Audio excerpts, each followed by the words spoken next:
नमस्कार, प्रभ्य संजाल में आपका स्वागत है। मैं हूं ओमकार मणि। आइए देखते हैं आज के दिन की शहर की राजनीतिक हलचलें। शिवसेना उद्धव बालासाहब ठाकरे के नेता भास्कर जाधव ने राज्य के उप मुख्यमंत्री एकनाथ शिंदे को भारतीय जनता पार्टी से दूर रहने के लिए आगाह किया। जाधव ने इसके साथ ही चेतावनी भी दी, भाजपा से दूर हो जाइए, अन्यथा मराठी मानुष के संगठन को ध्वस्त करने, मराठियों का रक्तपात करने का कलंक आप पर लगेगा, लेकिन आप सिर्फ पश्चाताप करेंगे, कुछ कर नहीं पाएंगे। भास्कर जाधव में कल्याण पश्चिम में कोकण बसाहत में आयोजित चुनाव प्रचार सभा को संबोधित करते समय ऐसी चेतावनी एकनाथ शिंदे को दी।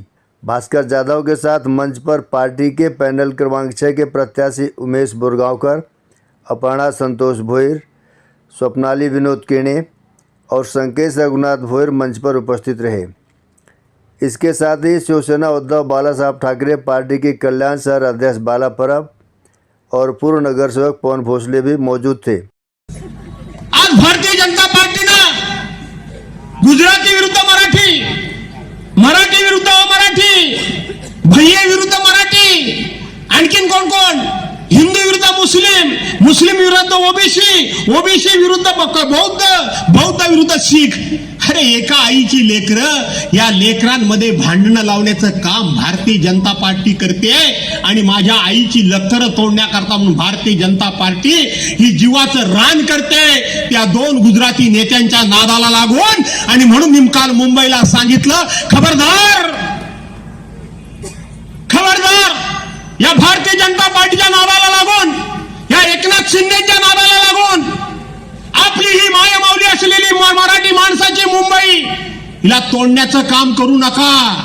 तोडून कुठे नेणारा अशातला भाग नाही, तर जातीपातीमध्ये विभागले जाऊ नका। काय मागते माझी मुंबई? आज तुम्ही इतके श्रीमंत झालात, व्यापार केलात, व्यापारी झालेत, माझा मराठी माणूस फक्त तुमच्याकडे नोकरीच करत राहिला, नोकरीच करत राहिला। पण माझा मराठी काय माणूस म्हणतोय की तुम्हाला माझ्या आईनं सावरून घेतलं, ज्या घरामध्ये सावरून घेतलं ते घर महाराष्ट्राचा मराठी म्हणून माझं आहे, त्याचा हक्क माझा असला पाहिजे। ही मागणी चुकीची आहे मराठी माणसाची।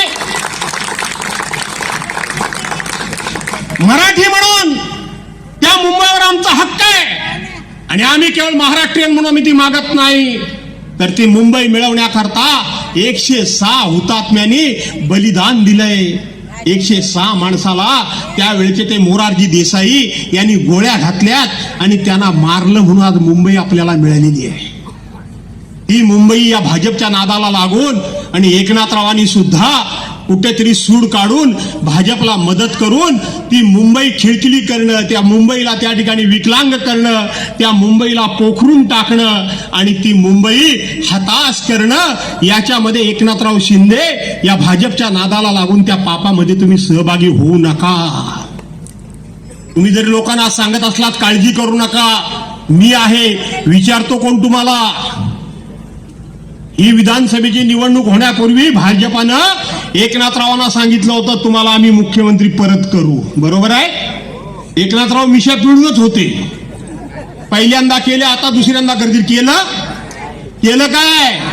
त्यामुळे भाजप हा शब्द पाळणारा पक्ष आहे। मी आज सांगतो एकनाथरावांना, मी त्यांच्यावर कधी जास्त बोलत नाही, कधीच बोलत नाही, पण मी आज एकनाथरावांना सांगतो की तुम्ही या भाजपाच्या नादाला लागून ही मुंबई भाजपाच्या हातात देऊ नका, भाजपाच्या हातात देऊ नका।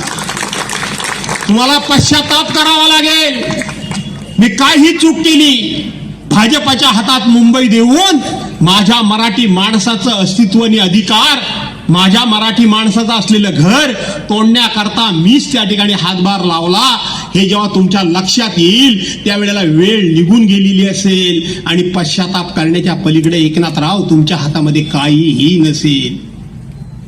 मी खरं बोलतोय, काहीही नसेल। एकनाथराव, पहिल्यांदा एकनाथराव तुम्ही फुटल्यानंतर तुम्ही मुख्यमंत्री झालात म्हणून अभिनंदनाचा ठराव तुमच्या समोर आला, सभागृहामध्ये आला आणि सभागृहामध्ये ठराव आल्यानंतर भास्कर जाधव विरोधी पक्षाच्या वतीनं बोलायला उभा राहिला, त्यावेळेचं माझं भाषण ऐका, बघा, काढून बघा।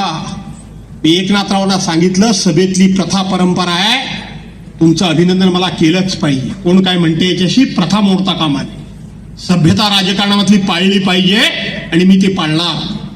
मी तुमचं अभिनंदन एकनाथराव करतोय, पण तुम्ही आता जे केलं ता पक्ष फोडला ता हे कुठं थांबायचं ताई ते तुम्ही आता ठरवा.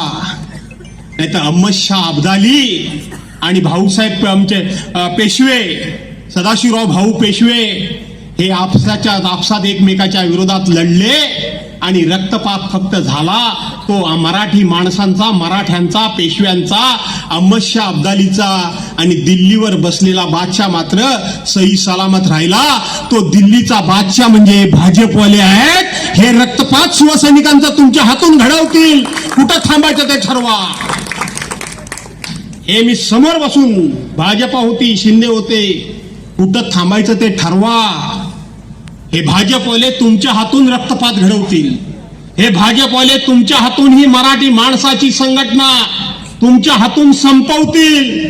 हे नामानिराळे राहतील आणि तुमच्या मात्र कपाळी दोष येईल. आणि म्हणून एकनाथराव थांबा. कुठं थांबायचं ते तो तुम्ही ठरवा असं एकनाथरावांना मी सांगितलं. आजही त्यांच्या कार्यक्षेत्रामध्ये येऊन त्यांच्या कार्यक्षेत्रातच त्यांना नेस्तनाबूत करण्याचं भाजपने ठरवलंय. बरोबर आहे ना? जाणार आहे परवा ठाण्यामध्ये. टाकू काय बार?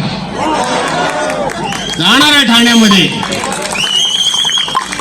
आणि म्हणून आजही मी एकनाथरावांना सांगतो की अजूनही शाणे व्हा. आताही डोळे उघडा. न पेक्षा पश्चाताप होईल आणि उद्या पश्चाताप होऊन काहीही हाताला लागणार नाही. मी केलं काय आणि झालं काय एवढाच फक्त विचार करावा लागेल. ती पाळी तुमच्यावर येऊ नये. इस अंक में बस इतना ही. शेष अगले अंक में फिर मिलेंगे.